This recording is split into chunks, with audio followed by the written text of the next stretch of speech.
National दुनिया पर आपका स्वागत है। मैं आज राजस्थान बेरोजगार एकीकृत महासंघ के अध्यक्ष उपेंद्र यादव के साथ राजस्थान की जो भर्तियां हैं, भर्ती प्रक्रिया है, राजस्थान सरकार की तरफ से जो नई भर्तियां निकाली गई है और जो पुरानी भर्तियां अटक रही है, उन सब के लिए चर्चा करने के लिए बैठा हूं। उपेंद्र यादव बेरोज़गारों को लेकर लंबे समय से करीब 10 साल से संघर्ष कर रहे हैं और सारी चीज़ की इनको नॉलेज है। उपेंद्र जी, आपके मिलने वाले, आपके चाहने वाले और आपसे जो अपेक्षा रखते हैं वो लोग सब फेसबुक पर जुड़ रहे हैं आज नेशनल दुनिया के माध्यम से। कई लोग जो हैं वो सवाल करते रहते हैं, बहुत सारी भर्तियों की जानकारी नहीं है और राजस्थान सरकार ख़ास तौर से अभी जो कोरोना वायरस के समय जो भर्तियां अटकी है उस पर कोई ख़ास कदम उठाती हुई नज़र नहीं आ रही है। स्टूडेंट्स परेशान हैं, कुछ मुद्दे हैं जिन पर हम बात करेंगे आज। सबसे पहले हम शुरुआत करते हैं आरपीएससी की जो लंबित भर्तियां हैं उसको लेकर। आरपीएससी की लंबित भर्तियां कितनी है, कब से अटकी हुई है और उनके अटकने का कारण क्या है, कोर्ट में क्या है, राजस्थान सरकार क्या चाह रही है, इस सारी चीज़ को लेकर, सारी बात को लेकर आप विस्तार से बताइए ताकि जो बेरोज़गार हैं वो उनके दिमाग में जो चीज़ है वो क्लियर हो सके, जो भी समस्या है, मान लीजिए कोई कन्फ्यूज़न है तो वो दूर हो सके। देखो, सबसे पहला जो आपका जो आरपीएससी का आपने सवाल पूछा है, मैं इसको स्पष्ट कर दूं कि आरपीएससी से बेरोजगारों का विश्वास उठता जा रहा है। आरपीएससी एक मेरे हिसाब से भ्रष्टाचार का एक अड्डा बन चुका है और मेरी खुली चेतावनी है। सरकार आपको अध्यक्ष बनाया गया है सरकार के द्वारा कि बेरोजगारों को समय पे रोजगार मिले, उनकी पीड़ाओं को सुना जाए। आप मिलते नहीं हो किसी से भी, बेरोजगार चक्कर काटते रहते हैं, भर्तियां लटकती रहती है। क्यों? आरपीएससी के साथ साथ सरकार के साख को गिराने का काम जो अध्यक्ष महोदय दीपक उत्प्रेती जी करे, सीधा आरोप है। मेरा कुछ नहीं कर पाओगे आप, क्योंकि आप गलत हो, इसलिए मैं आरोप भी लगा रहा हूँ। और कोरोना हट गया और हमारा दिमाग सटक गया तो वहाँ आरपीएससी के ताला भी ठोक देंगे और वहाँ घेराव भी करेंगे। आप मिल गए तो आपका भी घेराव करेंगे। बड़ा दुख होता है। आप भर्तियों के आरपीएससी की रामगोपाल जी, आपको बताना चाहूँगा, टेक्निकल विभाग की 2016 एसआई भर्ती 233 पदों पर फॉर्म भरवा ली गई, आज तक एग्जाम नहीं हो पाई। इसके अलावा 335 से ज़्यादा पदों पर एसआई भर्ती 2016 उसका इंटरव्यू बाकी है, उसकी ज्वाइनिंग बाकी है। इसके अलावा 2004 और 2006 के वो तृतीय श्रेणी शिक्षक जिसमें खामियां थी, आज तक उनको न्याय नहीं मिले। वो बूढ़े हो गए हैं, उनके बच्चे बड़े बड़े हो गए हैं, जो नौकरी कर रहे हैं कई लोगों के तो बच्चे, और कई आज वो बेरोजगार है। आज तक 2004 से 2006 की वो शिक्षक भर्तियों का आज तक उन्होंने निस्तारण नहीं किया। अब इसके अलावा 2018 जो एएन भर्ती है उसका मुख्य परिणाम आज तक जारी नहीं किया। आरएस भर्ती 2018 कोर्ट में दम तोड़ रही है। इनकी तरफ से एक प्रार्थना पत्र नहीं लगाया जा रहा, इनकी तरफ से उनका निस्तारण नहीं किया जा रहा है। वो लगातार गुहार कर रहे हैं, कभी ट्विटर पे ट्रेंड करवा रहे हैं मामले को, लेकिन उत्पत्ति जी के कोई असर नहीं हो रहा। आज इन शब्दों का प्रयोग मैं इसलिए कर रहा हूं क्योंकि मैं भी कई बार गया हूं, मैंने भी कोशिश की है दीपक उत्पत्ति जी से मिलने की, लेकिन वो कहते हैं वो किसी से ही नहीं मिलते। भाई मिलते नहीं तो आप अध्यक्ष क्यों बने? आप जब बेरोजगारों की पीड़ा ही नहीं सुनना चाहते हो, उनकी समस्या ही नहीं सुनना चाहते हो। अभी आपने व्याख्याता की उत्तर जो आंसर की जारी की है उसमें भी विवादित आए हैं सामने, लोग कह रहे हैं। और दूसरी बार आपने कह दिया कि इसमें जुर्माना लगेगा, पीसो लगेगी, तो एक गलती आप करते हो और उसका खामियाजा बेरोजगारों को क्यों चुकाना पड़े? इसके अलावा आरएस में इसके अलावा जो आरपीएससी की और भी भर्तियां हैं, अभी सेकंड ग्रेड भर्ती 2013 का भी मामला उनके पास, अभी शिक्षा विभाग ने उनसे कोई स्पष्टीकरण मांगा था, लोग बीकानेर धरना दिया, कई लोग लगातार संघर्ष कर रहे हैं। 2013 की भर्ती 20 चल रही है, सुप्रीम कोर्ट में वो लड़के जीत के आए हैं, लेकिन आरपीएससी को जवाब देना था, अटका रखा है। आरपीएससी एलडीसी भर्ती 2013 317 पदों की जो रिसफल जो सूची जारी हुई थी उसके फॉर्म मंगवाए गए थे, आज तक उसकी सूची नहीं दी गई।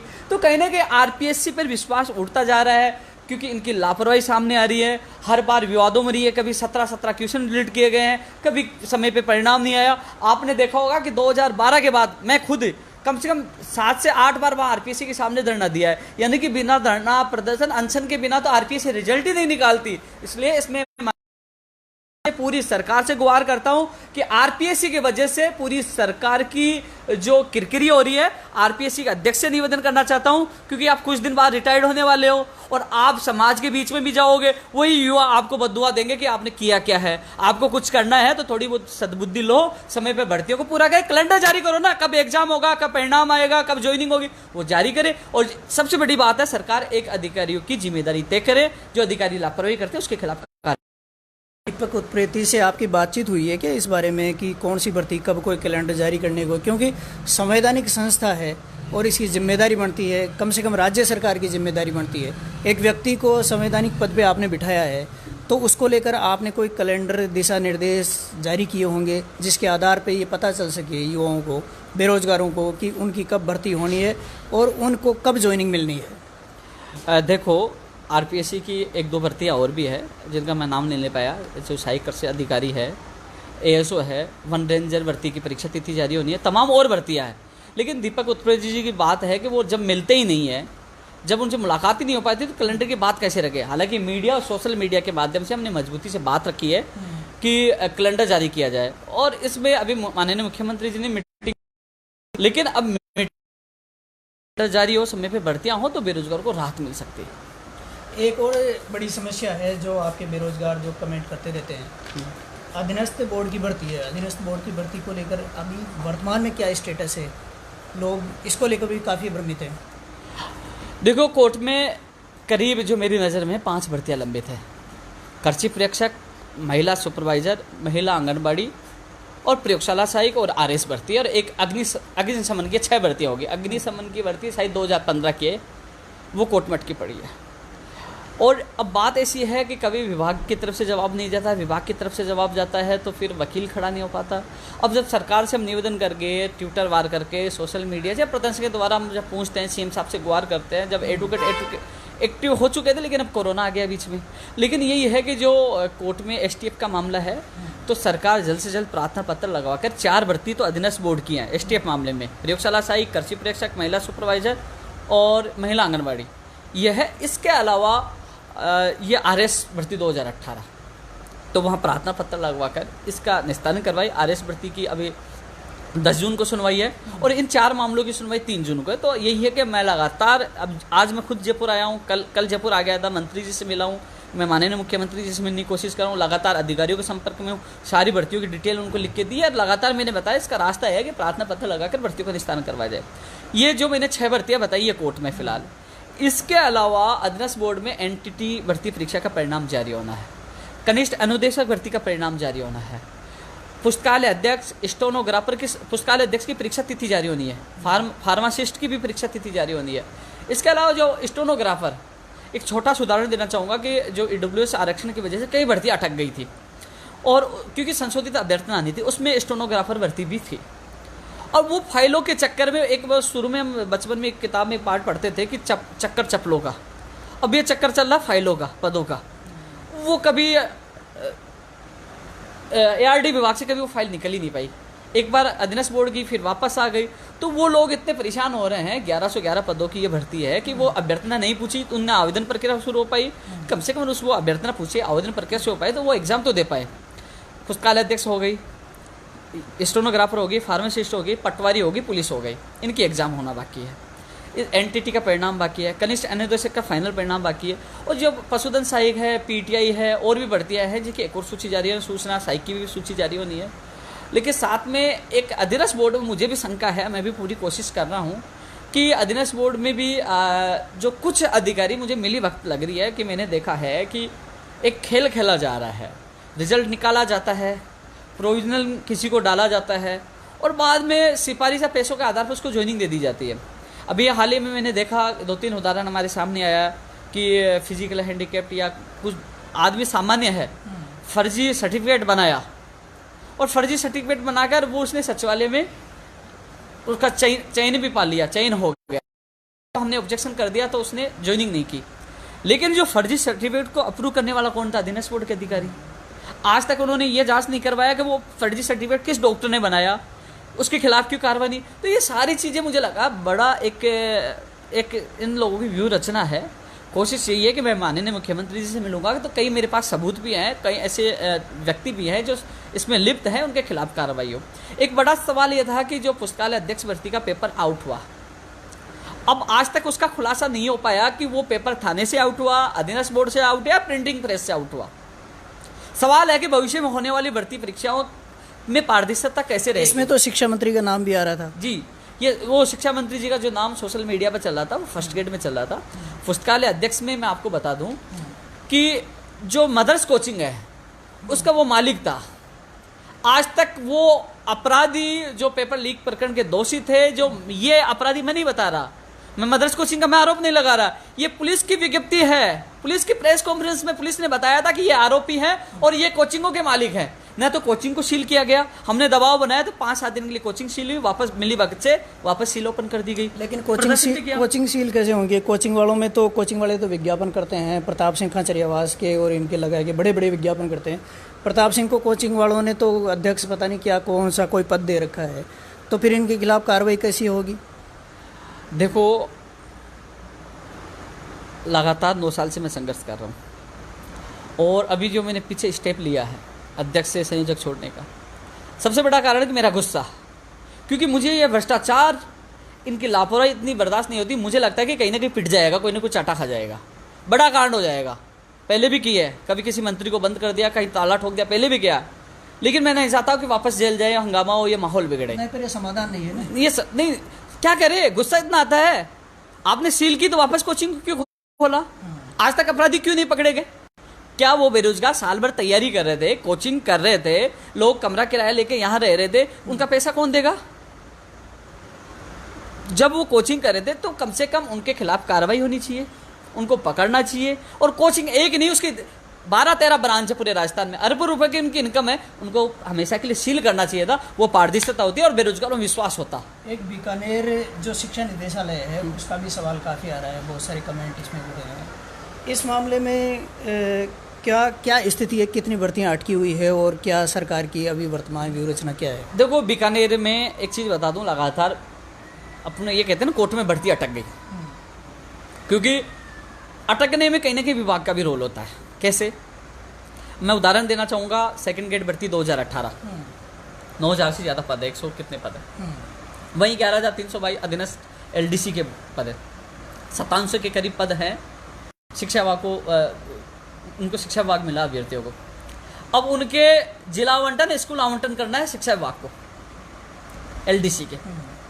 और जो सेकंड ग्रेड वरिष्ठ अध्यापक भर्ती 2018, उनका मंडल आवंटन और नियुक्ति प्रक्रिया के आदेश करने शिक्षा विभाग को। लेकिन अभी तक उनके न तो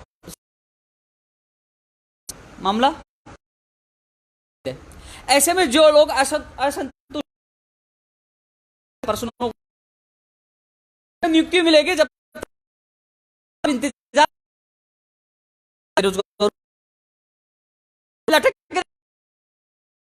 तो आप जिला आवंटन करिए, स्कूल आवंटन करिए, मंडल आवंटन करिए।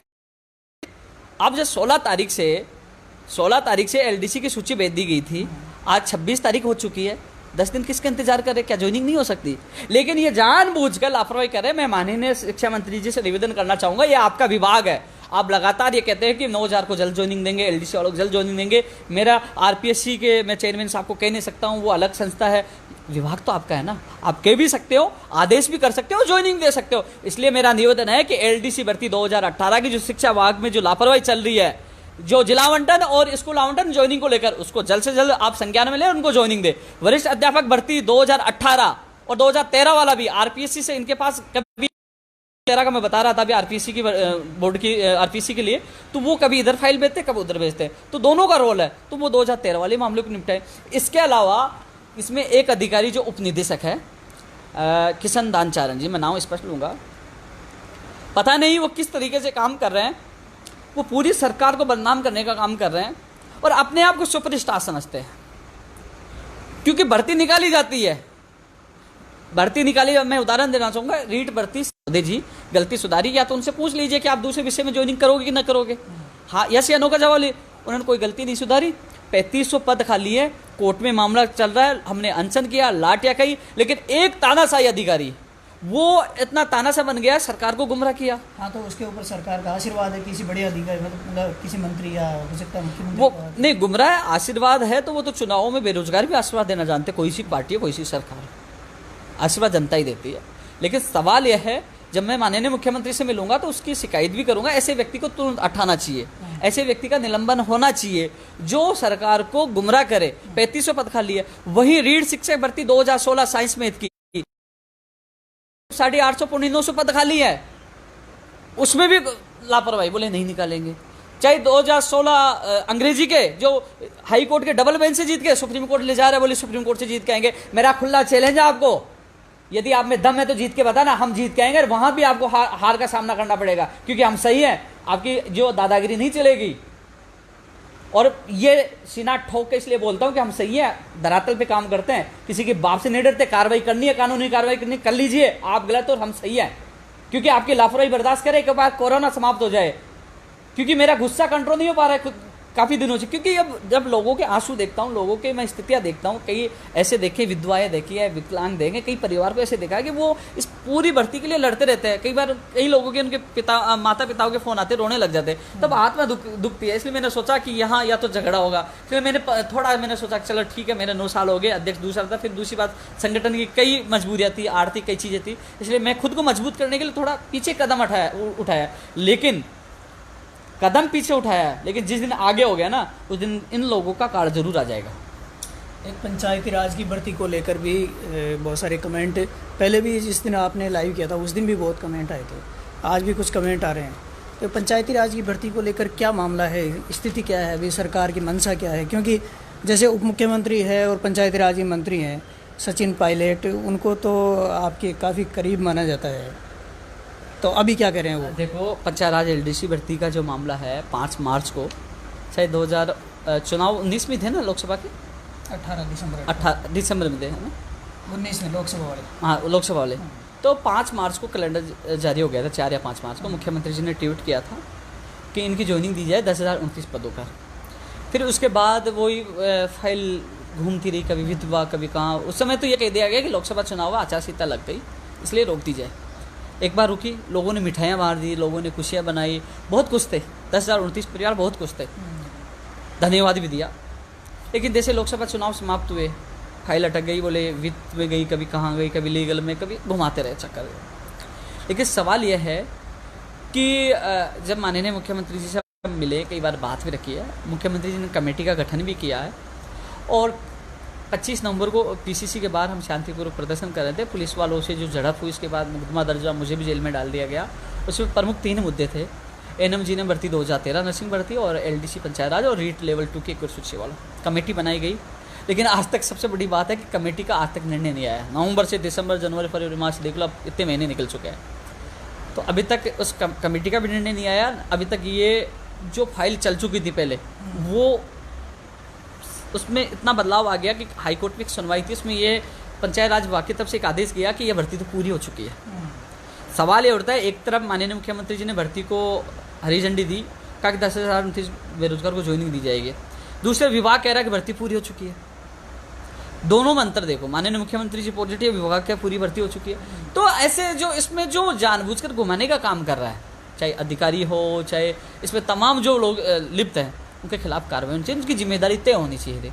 अब खाना देकर नहीं, पर इसमें वापस लेने ना, पर इसमें मुझे ऐसे लग रहा है कि यहाँ पर लड़ाई जो पंचायती राज वाला मामला है ना, उसमें लड़ाई जो है वो मुख्यमंत्री और उप मुख्यमंत्री के बीच में है। तो कहीं ऐसा नहीं लग रहा है कि जो मिठाइयाँ बढ़ चुकी थी लोकसभा चुनाव से पहले, वो इन दोनों की लड़ाई की वजह से वो अटका पड़ा है मामला?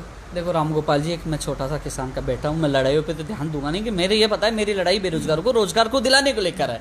इन लोगों को समय पे रोजगार मिले, उसलिए कोई सी सरकार हो, कोई सी पार्टी हो। लेकिन मुझे एक सबसे अच्छी खुशी मिली, मुझे अच्छा तब लगा कि मैं 3 मार्च को माननीय मुख्यमंत्री से मिला, अच्छा रेस्पॉन्स दिया।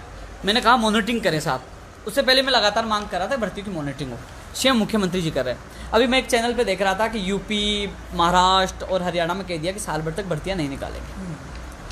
जहां मुख्यमंत्री जी ने मॉनिटरिंग, मुझसे भी मांगा गया कि आप दीजिए कौन सी भर्तियां। मैंने 11 तारीख को पूरी भर्तियों का विवरण सीएमओ में सौंपा, उसके बाद मीटिंग की और निर्देश दिया, जो वीडियो कॉन्फ्रेंस के माध्यम से सारे विभागों की समयबद्ध भर्तियाँ हो। इससे लगा मुख्यमंत्री जी संवेदनशील है और बेरोजगार प्रति उनका जो सोच अच्छी है और वो चाहते हैं रोजगार मिले।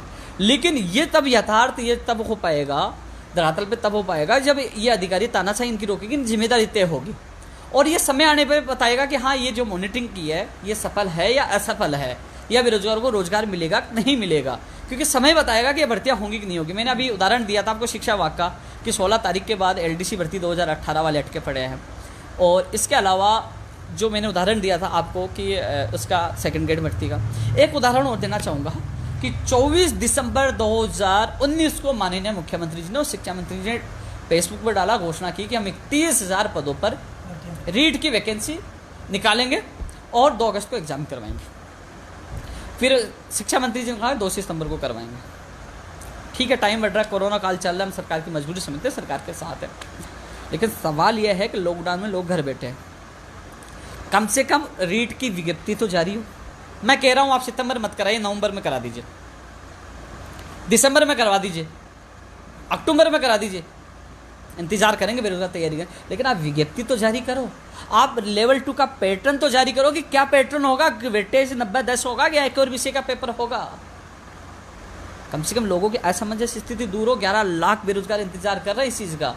तो मैं आपके चैनल के माध्यम से माननीय शिक्षा मंत्री जी से निवेदन करूंगा कि आप लेवल 2 का पैटर्न जारी करें और विज्ञप्ति जारी करवाएं जिससे बेरोजगार तैयारी कर सके। सवाल ये नहीं कि 2 सितंबर को एग्जाम, क्योंकि एग्जाम तो हमें भी पता है कोरोना सही होगा, सामान्य स्थिति होगी तो ही हो पाएगा। यदि कोरोना सही नहीं होगा तो मेरे हिसाब से एग्जाम नहीं हो पाएगी। दूसरी बात, माननीय शिक्षा मंत्री का बयान था कि 3 महीने का समय चाहिए तैयारी के लिए, हम समय देंगे। तो मेरे हिसाब से 2 जून तक विज्ञप्ति जारी हो जानी चाहिए। 2 जून को नहीं होगी तो 3 सितंबर को नहीं होगी, 3 महीने की अवधि खत्म हो जाएगी। तो मुझे नहीं लगता, जब तक विज्ञप्ति और पैटर्न जारी नहीं होता तो मुझे नहीं लगता 2 सितंबर को एग्जाम हो पाएगी। LDC भर्ती 2018 पे मैं घूम के आ रहा हूँ। सरकार ST-SC को बैकलॉग दिया है, 1578 कितने पद हैं। बहुत बहुत धन्यवाद। ST-SC भी हमारे भाई है। हमारा संगठन हर व्यक्ति की आवाज़ उठाता है, चाहे दिव्यांग हो, चाहे ST-SC हो, OBC जना, हर कास्ट, किसी कास्ट के आधार पर चलने वाले हैं, सबके साथ हम सबके लिए लड़ते हैं। लेकिन जो 587 पद OBC और जनरल के काट लिए गए अधिकारियों की लापरवाही की वजह से, वो माननीय मुख्यमंत्री जी को बार बार गुमराह कर रहे हैं कि सरकार के पास पावर है काटने का। नहीं, ये काट के दिए किसको, SC-ST को दिए हैं क्या? नहीं, काट के किसी को नहीं दिया। इन्होंने क्या किया है कि 12,906 पदों पर स्वीकृति मिली थी, लेकिन जो अलग अलग विभागों से इनके पास अभ्यर्थन आती है, अलग अलग से, ये LDC सभी विभागों में है, तो अलग अलग विभागों ने जो अनुकंपा नियुक्ति मर्द आश्रित को नौकरी देते हैं, तो अपने अपने हिसाब से लोगों को ज्वाइनिंग दे दी, तो वो पद कम पड़ गए। इन्होंने आंकड़े बिठाए नहीं। आप पहले कह देते कि भैया हम तो 12,000 पे भर्ती रोजगार, आज आपने 12,906 कर लिया, आपने 1.5 गुना के दस्तावेज सत्यापन करवाए, सपने दिखा दिए, सारे काम कर लिए, सारा परिणाम लास्ट आए तो पद कम कर दिए। तो ऐसे में लापरवाही क्या है कि इसमें अधिकारियों की लापरवाही, उन पर गाज गिर सकती है, इसलिए वो माननीय मुख्यमंत्री जी को बार बार गुमराह करें। मीडिया, प्रदेश की मीडिया लगातार आवाज़ उठा रही है, लेकिन वो गुमराह करें। लेकिन मैं कल ही इसी, चाहे जो शिक्षा विभाग की जो तमाम भर्तियां, मैंने पूरी डिटेल जो मैं आपके सामने तथ्य पेश कर रहा हूँ, एक तरह से आप भी नोट कर रहे होंगे, ये सारी चीज़ें ये मुझे इसलिए पता है कि हर बेरोजगार के मैं संपर्क उनकी आवाज़ उठाता हूँ, मुझे हर आंकड़े पता है, हर भर्ती पता है। मैं किसी कागज़ में देख के नहीं बोल रहा, ये दिमाग में छप चुका है, हर लोगों की पीड़ा मैं सुनता हूँ, इसलिए वो सारे आंकड़े पेश करने माननीय मुख्यमंत्री तक सारी बात रखनी है। चाहे शिक्षा विभाग के अधिकारियों की लापरवाही हो, चाहे RPSC की हो, जो 500 भर्ती के उन अधिकारियों के खिलाफ वापस जोड़े जाए, ये LDC की बात। इसके अलावा जो कई और मुद्दे हैं, लेकिन रामगोपाल जी बात ऐसी है कि धीरे धीरे पूरे देश में रोजगार की स्थिति अब विकट होती जा रही है। एक अपना ये चिकित्सा विभाग की जो GNM और ENM वाली भर्ती है, इसको लेकर भी काफ़ी आपने भी किया था, आपके एक साथी, और वो संघर्ष करते रहते हैं, इसकी स्थिति क्या है जी? बड़ा सवाल यह है कि कांग्रेस सरकार ने पिछले कार्यकाल में 2013 और उन भर्तियों में आज भी % भर्ती आज भी लंबित लटकी पड़ी है। पिछली सरकार ने ये निकाल दिया कि हम नए लोगों को रोजगार देंगे, वाई मिलेगी, पिछली सरकार की हम नौकरी क्यों दें। उन अभ्यर्थियों ने संघर्ष किया कि कांग्रेस सरकार आएगी तो भर्ती को पूरा करेगी। अब जो पिछली सरकार का साथ देने वाले अधिकारी नई भर्तियां निकाल दी इन पदों की जगह, लापरवाही भ्रष्टाचार किया। अब कह रहे हैं कि इन भर्तियों को पूरा करेंगे। सरकार कह रहे हैं साहब ये भर्तियां पूरी नहीं हो सकती हैं, नियमों में नहीं है, ये सरकार को गुमराह करके, क्योंकि उनको पता है कि आँच हमारे ऊपर आएगी अधिकारी जो लिप्त है इस पर। तो बार बार हम धरना प्रदर्शन करते हैं, हंगामा होता है, कमेटी बनती है, कमेटी को अधिकारी जो 2013 की नर्सिंग भर्ती एनएम जीएनएम के जो 67-1900 पद जो एनएम के हैं, 4514 पर जीएनएम के, आज वो बहनों की स्थिति, भाई हो तो चलो ठीक है लड़के सक्षम होते कहते हैं, उन बहनों की स्थिति मैंने देखी है। मेरी कई बार उन लोगों की स्थिति देख के आंसू आ जाते हैं। इतनी दुखी हैं बेचारी, इतना वो काम करती हैं, आज उनको न्याय नहीं मिला। इसके अलावा मैं भर्ती बता रहा था 2013 की पंचायत राज एलडीसी भर्ती है, एक SSR भर्ती 4913 पदों पर पिछली सरकार ने उसको रद्द कर दिया था। NRHM की पैरामेडिकल का मैं चिकित्सा विभाग की आपको डिटेल बता रहा हूँ। इसके अलावा 2018 की जो अभी माननीय मुख्यमंत्री शिक्षा मंत्री जी ने रघु शर्मा जी ने आदेश किया कि हम ज्वाइनिंग दे रहे हैं, जो प्रेशर बेरोजगार है उनको तो अभी भी ज्वाइनिंग नहीं मिली। एक जो भर्ती रद्द की थी उसका क्या किया इन्होंने? अभी जो 2019 में एक वो चिकित्सा मंत्री के अधिकारी के साथ एक लफड़ा हुआ था उसमें, तो उस वाली भर्ती का क्या किया इन्होंने? मैं आपको एक चीज़ बता रहा हूँ ना कि जो अभी चिकित्सा मंत्री ने घोषणा करके वाई ली थी कि हमने भर्ती बाकी है 2018 वालों की, जो प्रेशर है संविदा वालों को मिल गई, प्रेशर को नहीं मिली तो उनको भी ज्वाइनिंग मिली। इसके अलावा मेडिकल जो प्रयोगशाला सहायक चिकित्सा विभाग में 1500 कितने पदों पे है चिकित्सा विभाग की, उसकी लिस्ट जारी होने ज्वाइनिंग बाकी है, और वो लोग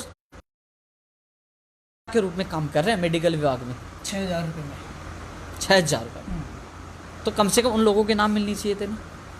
ऐसा ही एक मामला एनसीसी वाले हैं जो सेवा कर रहे हैं, जो एनसीसी जिनके पास जो एनसीसी कर रखे हैं वो सेवा कर रहे हैं, उन लोगों को सरकार को एक 5 या 10 नंबर देने चाहिए हर भर्ती में कि वो सेवा कर रहे हैं, जो सरकार के सहयोग कर रहे हैं, कोरोना योद्धा करो, उनको भी लाभ मिलना चाहिए, होम गार्ड्स को भी लाभ मिलना चाहिए। और जो चिकित्सा विभाग में आगे से मैं ये चाहता हूँ कि जो 2013 की भर्ती पूरी होने के बाद 18 की भर्ती पूरी होने के बाद आगे से आरपीएससी के द्वारा लिखित परीक्षा होनी चाहिए। ये संविदा वाला, ये उनका शोषण करना, फिर संविदा वाला कहते हैं स्थायी करो, क्योंकि उनके वो भी 6000 में अपना घर परिवार नहीं चला सकते। तो भविष्य में जो भी सरकार भर्तियां करे, इन भर्ती को पूरा करने के बाद वो लिखित परीक्षा आरपीएससी अधीनस्थ बोर्ड के द्वारा से हो, और आरपीएससी से भी तभी हो जो आरपीएससी का जो बंटाधार हो ये सुधर जाए, समय पे रिजल्ट निकालना, समय पे एग्जाम होना, समय पे ज्वाइनिंग देना, ये हो तो ही। एक चीज़ और बताऊँ, बीच में मैं आरपीएससी का नाम आगे एक चीज़ भूल गया था, व्याख्याता भर्ती 2018 विवाद हुआ था परीक्षा तिथि को लेकर, लेकिन आज तक उसका परिणाम ही नहीं आया। आंसर की निकाली, उस पर विवाद हो रहा है, भाई परिणाम तो निकाल दो। मतलब ये है कि प्रत्येक भर्ती अटका रखी है इन्होंने कैसे भी। देखो, आपको जो मैंने सारी डिटेल दी है वो तथ्यात्मक है, सही है, सारे आंकड़े पास मेरे पास मौजूद है। हम चिकित्सा विभाग पे बात कर रहे थे, चिकित्सा विभाग की और भी कई भर्तियाँ हैं, एक और सीधी भर्ती की थी, उसका भी फाइनल परिणाम बाकी था, ज्वाइनिंग बाकी, तमाम कई भर्तियाँ अटकी पड़ी है।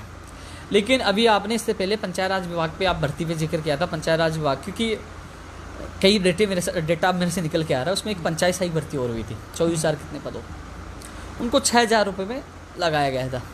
उससे पहले एक शिक्षा सहायक भर्ती हुई, फिर उसका नाम चेंज करके विद्यालय सहायक कर दिया गया, वो सुप्रीम कोर्ट में आज भी लंबित है, वो 33,000 कितने पदों पर आज भी सुप्रीम कोर्ट में लंबित है। उसमें तो बहुत सारे लोगों की मौत भी हुई है, कई लोगों ने आत्महत्या की है, कई लोग आज भी डिप्रेशन में हैं।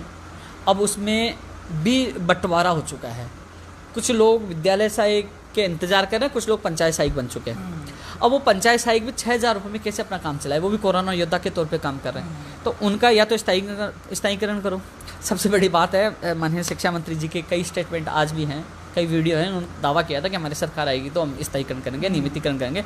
मुझे विश्वास है कि माननीय शिक्षा मंत्री जी अपना वादा निभाएंगे, स्थायीकरण करके, नियमितीकरण करके इनको पूरा करेंगे। लेकिन जो विद्यालय सहायक सुप्रीम कोर्ट में लंबित है, उसमें विद्यार्थी मित्र के साथ साथ जो संविदा कर्मी है, पैरा टीचर है, जो उनका भी भला हो सकता है, तो वो सुप्रीम कोर्ट से इस बंदी को 33,000 से ज़्यादा पदों पर उसको वहाँ सुप्रीम कोर्ट से निस्तारण करवाएं।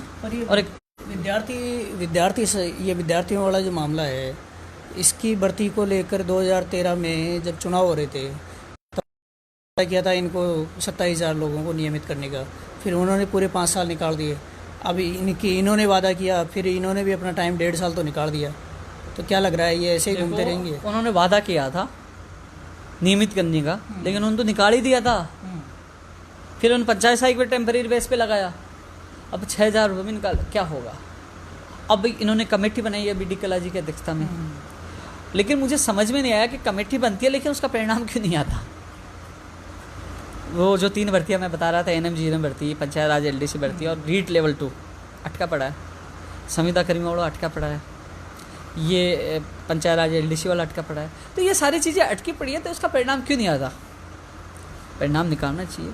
हाँ, एक रास्ता हो रहा है, अभी कोरोना चल रहा है, कई ऐसी भर्तियाँ हैं कि मैं समझता हूँ कि आर्थिक स्थिति सबकी ख़राब हो सकती है, मेरी भी हो सकती है, आपकी हो सकती है, सरकार की भी हो सकती है, मजबूरी हम भी समझते हैं, लेकिन रास्ते ये निकल सकता है। जैसे कृषि प्रेक्षक भर्ती है, कई ऐसी भर्तियाँ हैं जो एक ऐसे कहते हैं कि भैया आप जो नहीं आज नहीं तो 6 महीने बाद दोगे, ज़्यादा ज़्यादा इतने दिन रोक नहीं सकते, 6 महीने रोक लोगे।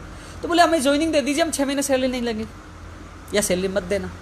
कम से कम उनके मन में एक वहम है, वहम यानी कि शंका है, क्योंकि भर्तियाँ कोर्ट में अटक जाती है तो साल 2 साल निकल जाती है, अर्थ का अनर्थ हो जाता है।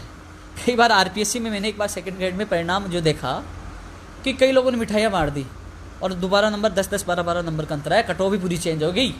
वो आज उनको सपने दिखा को रुला दिया, खुशियाँ हंसा कर रुला दिया। कोर्ट में जाने के बाद प्रश्नों का विवाद, पता नहीं क्या विवाद, तो वो लोग मानसिक स्थिति से परेशान हो जाते हैं। तो ये चाहते हैं कि हमें ज्वाइनिंग तो मिले, चाहे 6 महीने बाद सैलरी मिल जाए। तो ऐसे बीच का रास्ता निकाला जा सकता है। अच्छा, और ये भर्तियों को लेकर तकरीबन जितने भी कमेंट हैं ना, उसी हिसाब से करीब करीब सारी बात हो चुकी है। ऐसी कौन सी भर्तियां हैं जो आपको लगता है कि सरकार लंबे समय से अटका के बैठी हुई है और इनको तुरंत ज्वाइनिंग मिलनी चाहिए? ऐसी कौन सी 2-3 भर्तियां हैं क्या ऐसी जो जिनके पद बहुत ज़्यादा हैं और लंबे समय से अटकी हुई है? रामगोपाल जी, आपके 2 बच्चे हैं, कितने बच्चे हैं? 2 बच्चे हैं ना। तो आपको ये कहा जाए कि आप कौन से बच्चे को ज़्यादा अधिकार दोगे? मेरे लिए सारे प्रदेश के बेरोजगार सम्मान है।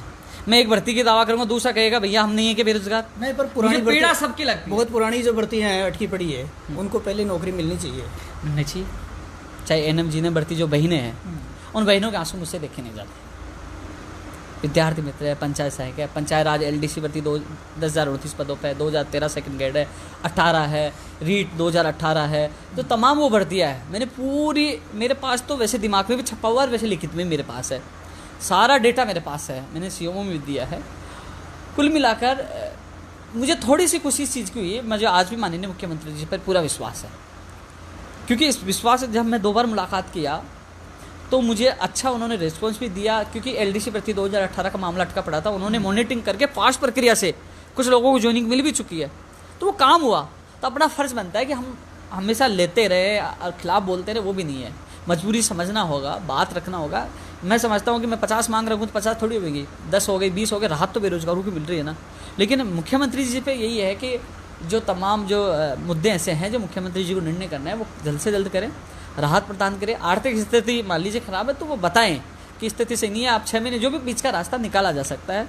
मैं माननीय मुख्यमंत्री जी की जो कोरोना स्थिति प्रदेश की चल रही है, देश की चल रही है, मैं हर स्थिति में साथ है। मैंने तो ये भी कहा था कि यदि आप वैक्सीन के लिए शरीर की आवश्यकता हो तो मैं देने के लिए तैयार हूँ, ब्लड की आवश्यकता है तो मेरी टीम, मैंने उस दिन लिस्ट बनाई 50 लोगों की, ब्लड चाहिए तो हम आ जाएंगे देने, किसकी भी आवश्यकता है सरकार के साथ है। हमने लोगों से मांग भी की, कई लोगों ने 1 लाख से ज़्यादा हमारे साथियों ने, मेरे पास लिस्ट मैंने डाला दी, जो लोग डालते ना कि हमने इतना सहयोग किया, वो दिखाने की कोशिश करते हैं। हमने जितना सहयोग किया हमने डाला भी नहीं, हमारे साथियों ने रुपए में भी हेल्प की, अकाउंट नंबर में, और वैसे जितनी हेल्प करनी है हमने कोशिश की है कि ये लड़ाई माननीय मुख्यमंत्री जी की नहीं है, ये लड़ाई माननीय प्रधानमंत्री जी की नहीं है, ये लड़ाई पूरी देश की जनता की है। हम सबको मिलकर और उसको कोरोना को हराना है, देश और प्रदेश को बचाना है। पर इस कोरोना की लड़ाई में बीच में जैसे आपके कमेंट भी आते हैं, इसमें जो बेरोजगारों के सामने इस वक्त सबसे बड़ा मुद्दा है वो है कमरे किराए का। सरकार बिजली के बिल माफ़ नहीं किए हैं, कमरे किराए के लिए लड़ाई हो रही है, बेरोजगार कह रहे हैं कमरे का किराया हम दे नहीं पा रहे हैं। क्या सरकार को नहीं लगता कि 3 महीने का कम से कम कमरा किराया सरकार को देना चाहिए, बेरोजगारों के ऊपर नहीं पड़ना चाहिए? और कोचिंग वालों का, जिन कोचिंग वालों ने फ़ीस ले ली है, उनको आगे की पढ़ाई कंटिन्यू उसी फ़ीस से रखनी चाहिए या फिर वो कोचिंग की फ़ीस वापस लौटानी चाहिए? देखो रामगोपाल जी, मैं इस आपके माध्यम से राजस्थान के तमाम नेताओं से मैं निवेदन करना चाहूँगा कि अभी जो राजगढ़ में प्रकरण हुआ CI विष्णु कुमार जी वाला, उनको मैं सैल्यूट करता हूँ, एक जाबाज अधिकारी थे। सब नेता लोग स्टेटमेंट दे रहे हैं, CBI जांच हो, वो अच्छी मांग है, जा रहे धरना प्रदर्शन चल रहा, अच्छी बात है। लेकिन ये भी तय होना चाहिए, अभी आपसे मेरे पहले भी चर्चा हुई थी कि हाँ, भगवान को जो मंजूर था वो हुआ, लेकिन बाद में उनके परिवार की जिम्मेदारी कौन लेगा? कितने लोगों ने उसको आर्थिक सहयोग किया?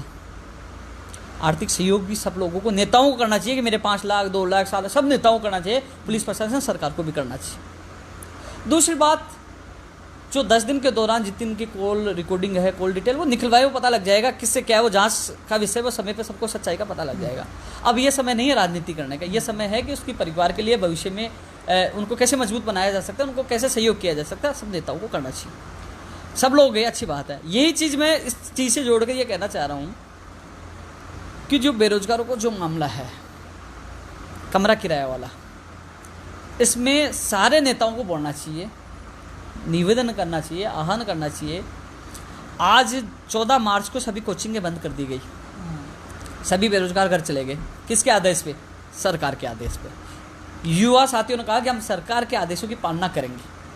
पालना में घर गए, घर बैठे, बाहर भी नहीं निकले, और युवाओं ने तो जितनी मदद हुई सरकार के निर्देशों की पालना की, और समाज सेवी कार्यों में लोग लगे हुए हैं।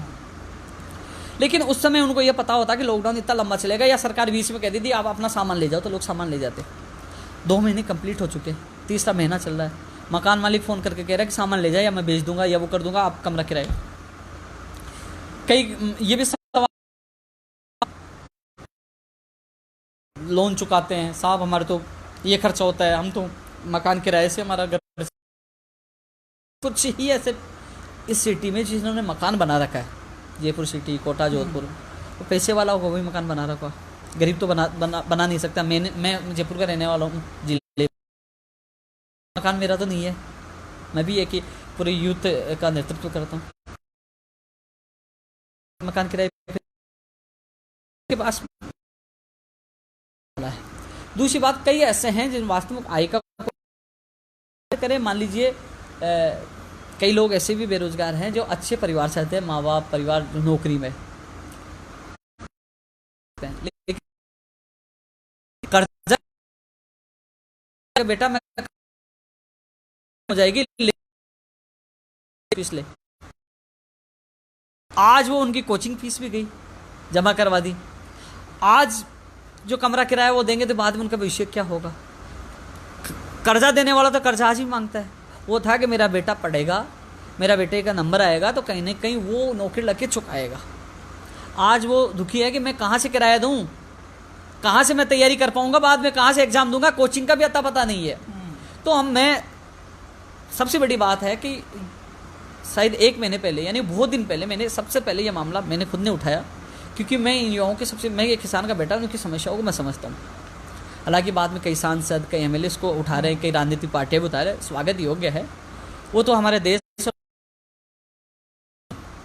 को भी करिए, क्योंकि उनको पता है कि मीडिया, सोशल मीडिया पर डाल दिया हमने, ये क्या वो क्या है कि वाई और झूठा एक वाई लूटने का शौक होता है। मैं लोगों को कहूँगा झूठी वाई लूटने के बजाय आप दिल से काम करिए, माफ होगा तो लोगों की दुआ लगेगी, गरीब आदमी की। बढ़िया है, लोग साथ आ रहे हैं आपके, नहीं दुआ लगेगी।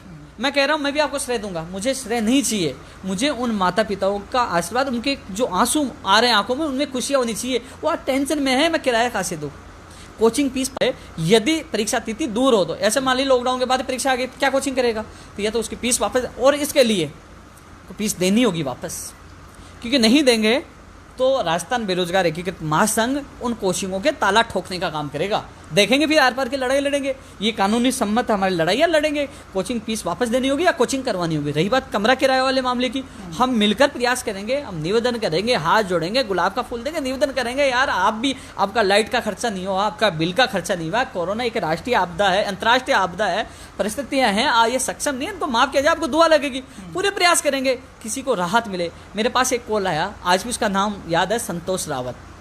उन्होंने फ़ोन करके मुझे बोला कि यार मेरे माता पिता कुछ नहीं है, मेरे को कर रहा है। तो कई बार मन विचलित हो जाता है, फिर कई बार लगता है यार ये होना चाहिए। मैं पूरी कोशिश कर रहा हूँ, मैं मुख्यमंत्री से मिलने की कोशिश कर रहा हूँ। मैं तमाम उन साथियों की इस वीडियो के माध्यम से कहना चाहूँगा कि जो देने में सक्षम नहीं है, उनसे कहे कि हम कोरोना समाप्त होने के बाद आएंगे, तब उनको थोड़ा आप कहते रहिए।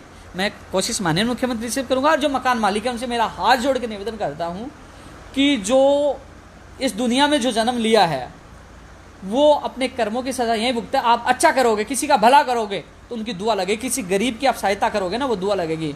मुझे कई लोग कहते हैं कि भैया आप मंदिर में जाया करो, पूजा पाठ किया करो। मैं मंदिर जाता हूँ, लेकिन मैं 2 घंटे पूजा पाठ नहीं करता कि भगवान कहता है कि किसी गरीब व्यक्ति की सहायता करो, वही मेरी सेवा है। तो आपके पास अच्छा मौका है आपको योद्धा बनने के लिए, आपको ये पुण्य कमाने का। आप माफ़ करिए कि आप मेरा बेटा और बेटी हो, आपकी स्थिति नहीं है तो हम आपको माफ़ करते हैं, या बीच का रास्ता निकालिए कि थोड़ा तुम करो थोड़ा मैं करूँ, बीच को सबको इसमें थोड़ा कुछ आपको करने की आवश्यकता है। मैं आपसे हाथ जोड़ के निवेदन करता हूँ कि राहत दे उन बेरोजगारों को, उन गरीब परिवारों को, जिससे उनका वो लोग एक मानसिक स्थिति उनकी बुरी ना हो, वो टेंशन में कि हम किराया कहाँ से देंगे। तो आप राहत आप प्रदान करें, आपसे मैं निवेदन करता हूँ। मेरे हिसाब से बेरोज़गारों को लेकर तकरीबन बात पूरी हो चुकी है, और जितने भी कमेंट थे उन कमेंट का आप जवाब दे चुके हैं। राज्य सरकार को भी आप चेतावनी भी दे चुके हैं, मांग भी कर चुके हैं, सब कुछ हो चुका है। मेरे हिसाब से ऐसी कोई चीज़ बची नहीं है। नहीं, फिर भी आप बेरोज़गारों के लिए क्या कुछ कहना चाहते हैं, जो अंतिम मैसेज आपको लग रहा है?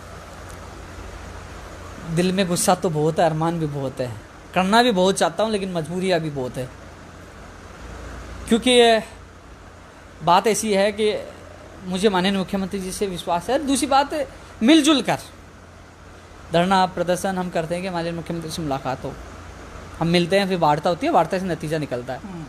लेकिन जब मुख्यमंत्री जी कह रहे हैं कि हमारे रास्ते खुल रहे हैं, मिलो, तो हम मिल रहे हैं उनसे, और मिल भी रहे हैं, और काम धीरे धीरे स्टार्ट ही हो रहा है। तो एक बार प्रयास वार्ता से होना चाहिए। लेकिन यही आप सबसे मैं निवेदन करना चाहूँगा कि मेरे दिल में एक जो टेस्ट बनी हुई है, एक बार तो हम सबको मिलकर ताला तो लगा देना चाहिए, उनको दिखाते देना चाहिए कि युवा कमज़ोर नहीं है, कि जो तुम लापरवाही करते हो ना, इंतजार करवाते हो, ये इंतजार नहीं होना चाहिए। इंतजार इन लोगों को भी होना चाहिए कि इनकी सैलरी डलने वाली हो, 5 महीने अचानक रोक दे, बोले सैलरी नहीं मिलेगी, स्टे आ गया बोलेगी, फिर बोले तारीख मिल गई, 5-7 महीने इनको सैलरी नहीं देना अध्यक्ष को, सदस्यों को, तो उनको पता लग जाए कि झटका कैसे लगता है, दुख क्या होता है।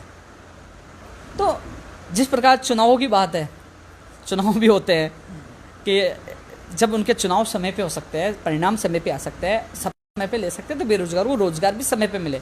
तो उनके भी कई बार है कि बोले चुनाव हो गए, जीते, बोले कि आप तो जैसे भर्ती रद्द हो जाती है ना, चुनाव ही रद्द हो गया, झटका इनको लगे तब एहसास हो। क्योंकि मैं किसी पार्टी विशेष की बात नहीं कर रहा, ये VIP होते हैं, AC की गाड़ी में रहने वाले होते हैं, तो उनको दुख दर्द का पता नहीं कि पटवारी क्या होता है, पुलिस क्या होता है, LDC क्या होता है, NTT क्या होता है, ग्राम सेवक क्या होता है, कृषि प्रेक्षक क्या होता है। क्योंकि उनके बच्चे नौकरी करते नहीं, वो तो आम जो गरीब परिवार के बच्चे हैं वो नौकरी, उनको पता है दर्द क्या है। तो जिस दिन उनको दर्द का एहसास होगा तो वो उस दिन काम। लेकिन एक चीज़ ज़रूर निकल के आई है कि जो मेरा युवा साथी, वो समझ चुका है वोट की ताकत, वो समझ चुका है कि किसको लाना है और किसको भगाना है, वो समझ चुका है राजनीति करना, कि हाँ सबक सिखाना है। तो अब यही है कि अब धीरे धीरे MLA मंत्री भी समझ चुके, आज वो उनकी फ़ोन भी उठाते, बात भी करते, और धीरे धीरे ये भी समझ में आ जाए कि हाँ यार इनका काम होना चाहिए, तो मैं जीत पाऊँगा, नहीं जीत पाऊँगा। तो ये बदलाव आएगा, ये कुर्सी को बचाने का बदलाव आएगा, ये बेरोजगारों के भविष्य को बचाने का बदलाव आएगा बदलाव। और मुझे खुशी बात की थी, जो 2012 से हमने बात की थी, मेरा उद्देश्य ये नहीं था, उद्देश्य था सिस्टम में सुधार हो, समय पे बेरोजगार को रोजगार मिले,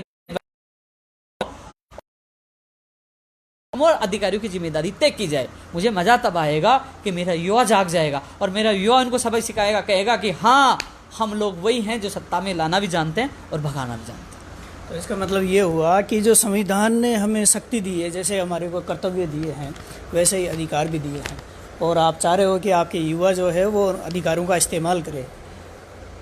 जल्द ही एक बार फिर से कुछ नए मुद्दों के साथ हम आपके इन लोगों के साथ बातचीत भी करेंगे और सब कुछ करेंगे। लेकिन एक बात जो इसमें मेरे पास निकल के सामने कमेंट से आ रही है, कुछ लोगों ने लिखा भी है कि आपने पहले अध्यक्ष का पद छोड़ दिया, फिर संयोजक का पद छोड़ दिया, अब आप केवल प्रवक्ता हो आपके इसके बेरोजगार एकीकृत महासंघ के। ऐसा क्या कारण है 2-2 पद छोड़ दिए? हो सकता है कि कल को आप प्रवक्ता पद से भी विदा हो जाओ, और फिर बेरोजगार जो लाखों बेरोजगार जिनके बारे में आप कहते हो वो कुछ कमेंट भी करते हैं, तो वो किन के भरोसे रहेंगे? देखो, मैंने अध्यक्ष पद छोड़ा, अचानक नहीं छोड़ा, 1 साल पहले मैंने बता दिया था। साल भर तक इंतज़ार किया मैंने, फेसबुक लिखा, कहा कि कोई अच्छा युवा आके सेवा करना चाहता है, इसमें नाम मिलेगा, दुआ मिलेगा, पैसा नहीं मिलेगा। साल भर कोई नहीं आया।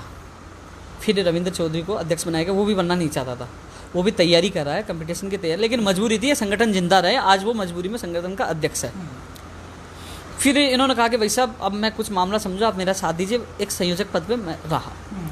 फिर लगातार मैं भागता रहा, तो मैंने सोचा क्या संयोजक पद पे इनको थोड़ा विभाग अधिकारी सबसे संपर्क में आए, तो फिर मैं उससे भी इस्तीफा दे दिया। फिर उन्होंने कहा कि अब मुझे थोड़ा बोलने का एक्सपीरियंस कम है, मीडिया में, सोशल मीडिया में बात रखने में, कम से कम आप घर पे भी रहो तो वीडियो भेज सकते हो, घर पे भी ट्वीट कर सकते हो, वीडियो आप प्रवक्ता के तौर पे। मैंने कहा हाँ मैं बोलने में माहिर हूँ, मैं बोल सकता हूँ, क्योंकि मैंने लोगों की पीड़ा देखी है, लोगों का दर्द देखा है, एक एक चीज़ें मुझे याद है, तो मैं बोल सकता हूँ। तो प्रवक्ता के तौर पर, एक सामान्य कार्यकर्ता के तौर पर मैं सेवाएँ दे रहा हूँ।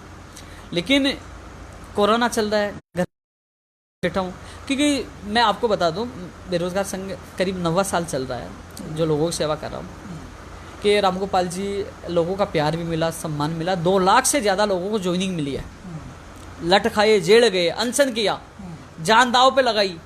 इस पे जल्द ही एक किताब भी आएगी, पहले एक फिल्म भी बनाई थी, और ये पूरी स्टोरी मेरे फेसबुक पे मिल जाती है। जो कहा वो किया, सीना ठोक के किया, किसी के बाप से डरा नहीं हूँ, चाहे जेल हो, चाहे लाठे खाई, चाहे अनशन में, चाहे मरने से भी नहीं डरा। और जहाँ मंत्री को बंद करने की बात है वो बंद भी किया है। लेकिन सवाल ये थी कि एक तो मेरा गुस्सा कि मैं लोगों का आंसू देखता हूँ, तो मुझे देखा कि हाँ एक तो गुस्सा कि कुछ बड़ा कुछ हो जाएगा, कोई पिट आ जाएगा, जो लापरवाही, जो कुछ कई चीज़ें मैं देखता हूँ आंखों के सामने। एक तो गुस्सा कि कुछ गलत हो जाएगा। एक चीज़ ये थी कि 8-9 साल हो गए किसी भी बेरोजगार से मैं 1 रुपये नहीं लेता, संगठन चला रहा हूँ। नौकरी लगने के बाद कोई नहीं पूछता कि संगठन कैसे चल रहा है। तो ऑफिस किराया है, 4-5 लोग हम साथ रहते हैं, डीजल खर्चा है, ज्ञापन है, लेटर पेड, टाइपिंग आप जानते हैं, टाइपिंग के भी 10-20 रुपये ले लेता है, फोटो कॉपी, सारी चीज़ें मैं जेब से करता हूँ, धरना प्रदर्शन सारी चीज़ें। तो संगठन को चलाने के लिए 50-60 हज़ार रुपये चाहिए। मेरे खुद के कर्जा भी है, कई ऐसे लोग हैं जिनसे मैं कर्जा ले रखा है, वो भी कई बार छोटी बातें कह देते हैं पैसों के लिए। कई बार मेरी आत्मस्वाभिमान को ठेस पहुँचा देते हैं। कई बार मैं दुखी हो जाता हूँ कि यार, लेकिन कुछ इस चीज़ की मिलती है। कहीं मैं गांव में, जिलों में जाता हूँ तो वो कहते हैं कि मेरा बेटा बेटी आपकी वजह से लगे, तो मेरे को लगता है कि मैंने अच्छा काम किया है।